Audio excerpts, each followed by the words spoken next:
கோவை மாவட்டம் மேட்டுப்பாளையம் அருகே உள்ள தேக்கம்பட்டியில் கோவில் யானைகளுக்கான புத்துணர்வு முகாம் நாளை தொடங்குகிறது. இதையொட்டி அங்கு கோவில் யானைகள் வர தொடங்கியுள்ளன.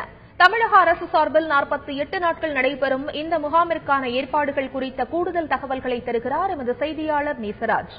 கோவை மாவட்டம் மேட்டுப்பாளையம் வனபத்திரகாளியம்மன் அருகில் உள்ள தேக்கம்பட்டியில் யானைகள் சிறப்பு நல முகாம் நாளை முதல் தொடங்க உள்ளன.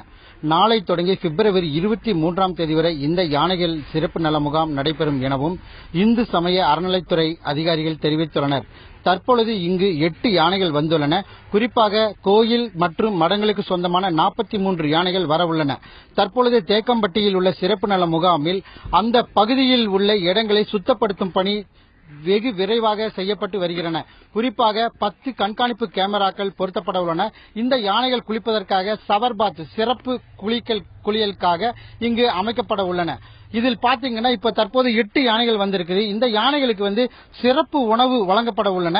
அதே போல இந்த யானைகளுக்கு சிறு காயங்கள் ஏற்பட்டால் அந்த காயங்களுக்கு உடனடியாக மருத்துவர்கள் சிகிச்சை அளிப்பார்கள் என தெரிவிக்கப்பட்டுள்ளன. அது குறிப்பாக பவானி ஆற்று படுகையில் இந்த யானைகள் குளிப்பதற்காக ஒரு சிறப்பு ஏற்பாடும் செய்யப்பட்டுள்ளன. இந்த யானை பாகன்கள் உணவு அருந்துவதற்காக ஒரு தனி கூடாரம் அமைக்கப்பட்டுள்ளன. அதே போல காட்டு யானைகள் உள்ளே புகாத வண்ணம் மின் கம்பி அமைக்கப்பட்டு வனத்துறையினர் பாதுகாப்பு பணியில் ஈடுபடுத்தப்பட்டுள்ளனர். தந்தி டிவி செய்திகளுக்காக ஒளிப்பதிவாளர் ஜெரால்டுடன் நேசராஜ்.